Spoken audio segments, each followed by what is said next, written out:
Well, Christmas time is soon to be upon us, and with that typically comes more gatherings of family and friends than we have at other times during the year.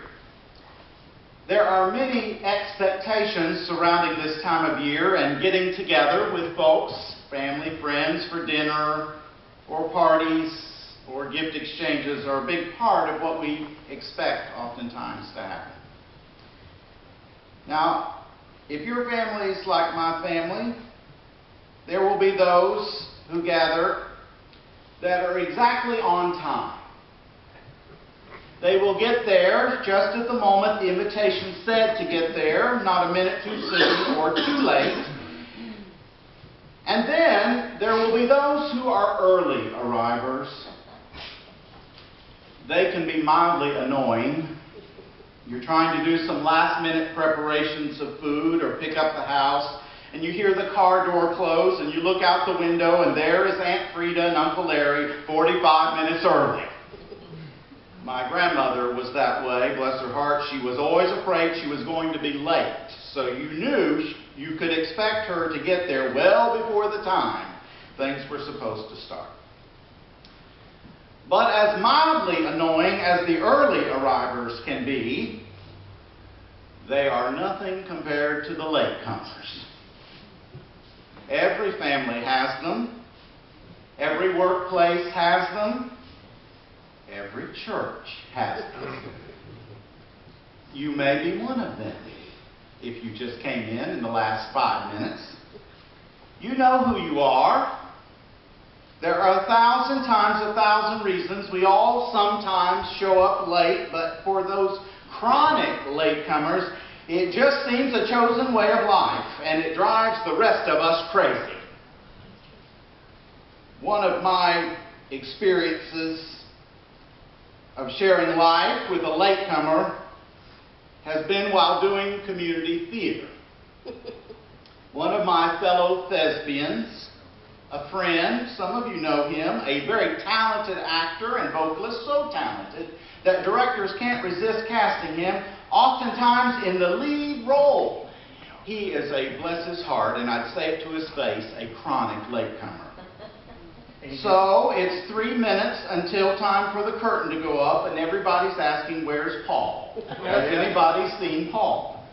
And the director's on her cell phone making repeated frantic calls, and at 2 minutes till time for the curtain to go up, Paul comes through the door whistling one of the show tunes with a snack that he grabbed on the way, and folks throw him his clothes, and he goes on stage and he performs flawlessly, as if he had arrived an hour ahead of time. Another latecomer experience that haunts my memory is several years ago, while working for Partners for a Healthy Community, I was in charge of planning a conference that was to be attended by about 80 people with several workshops and a nationally known speaker that we were paying handsomely. The conference was being held at the Anderson County Alternative School, which does not have a kitchen, and that's an important part of the story. It was an all-day conference, and I had contracted with a local caterer that had been recommended to me, but I did not know the caterer, but had been recommended to me, and I asked that caterer to provide lunch for the event. Let me say, the caterer was not our own Jordan Herbert, who just did a beautiful job catering the United Methodist Clergy and Spouses Christmas dinner on Thursday of this week. And the caterer was not Hamid and Katie, who are providing for us some good food today. But this caterer was to bring lunch, and it was to be served precisely at 12 noon. Well, we'd agreed upon a menu that included baked chicken breast as the main course. The caterer arrived 11:30 a.m. Okay, no problem. 30 minutes is plenty of time to set out the food. The problem was the caterer arrived with 80 nice-sized chicken breasts uncooked. The caterer had assumed that since the event was at a school, there would be a school-sized kitchen with an industrial-sized oven where those 80 chicken breasts could be baked to a golden brown all at once and served nice and hot right at 12 p.m. Well, in panic, I tried to think of the closest oven I knew that I would have easy access to, and all I could come up with was the oven at Toxaway United Methodist Church, where I was the pastor at the time, just down the street from the school. In case you didn't know and needed to know, 80 chicken breasts cannot be adequately baked in 30 minutes in an oven the size the Toxaway had, which is the same size we have here. The caterer ended up heading out to Bojangles and maybe a couple other chicken establishments to purchase enough chicken for 80 people, and lunch was served about 45 minutes late, and I was beside myself, as they say. I kept telling folks, the chicken is coming. All the while wondering to myself, is the chicken ever coming? Halfway through the macaroni and cheese and green beans, here comes the chicken. Worse, though, than the latecomer, who we know will always eventually show up, is the family member who we're never sure will make it there or not for Christmas dinner. There is something so sad about the place setting with the clean, empty plate and properly placed silverware being picked up with the dirty dishes as the table is cleared after dinner because the one who was supposed to sit there and eat off that plate never arrived. And no one is completely surprised. Disappointed, without a doubt, but not surprised. The really painful scene is when the one waiting on the one who doesn't show up.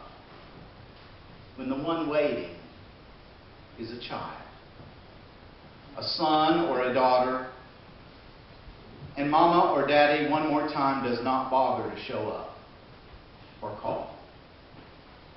There's nothing more heartbreaking than that look of disappointment on a little one's face.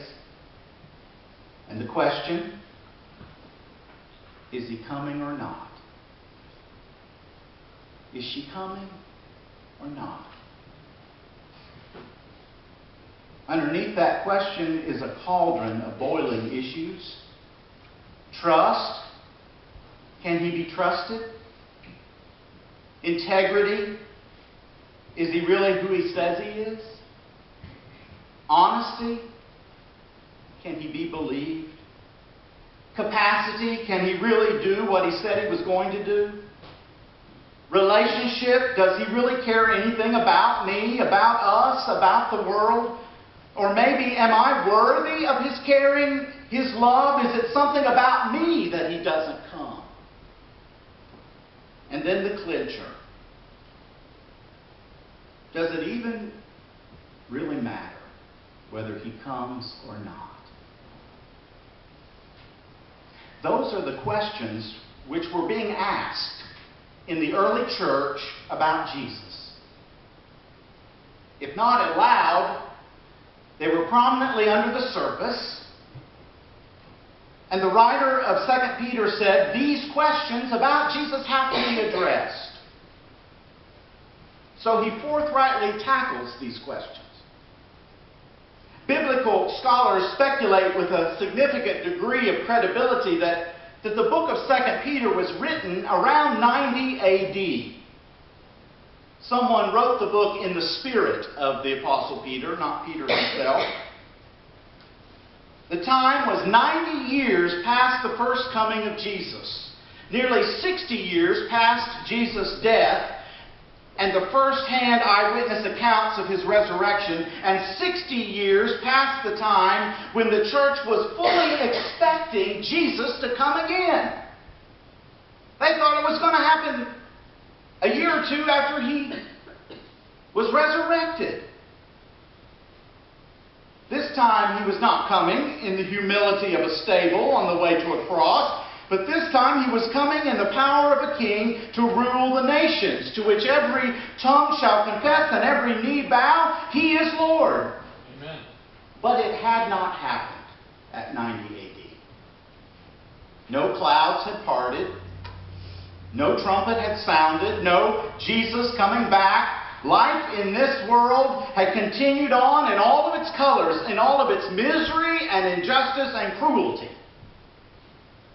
And evidently that reality was changing how some saw Jesus and how they were living their lives. Is he coming or not? If he's not coming, well, then it all doesn't matter. Nothing matters.